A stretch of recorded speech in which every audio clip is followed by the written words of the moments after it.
Good morning, Luzon, Visayas, and Mindanao. Today is Monday, April 29, 2024, live here in Valenzuela City. I'm Miv Asher P. Emano, your weather reporter from PBC News. Now, let's see what the weather is like today.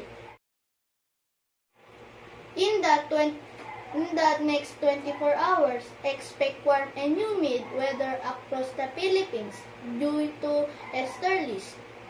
Easterlies are winds coming from the Pacific Ocean which will be warm and humid across the country. For today's heat index forecast, Metro Manila is expected to go up to 42 degrees Celsius heat with 39 degrees Celsius heat air temperature and 74% relative humidity.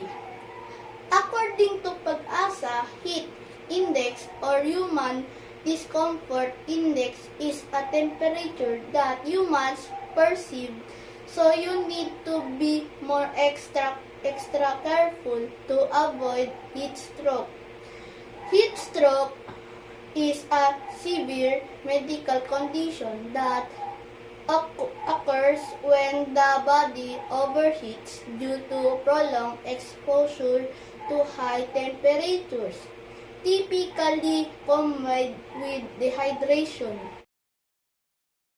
For the 3-day weather forecast, April 30, May 1, and May 2, the highest temperature is 43 degrees Celsius and minimum temperature is 38 degrees Celsius, partly cloudy with isolated rain showers.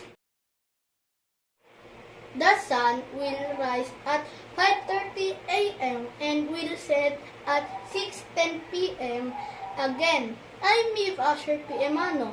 Thank you for watching. Stay safe and have a blessed day ahead.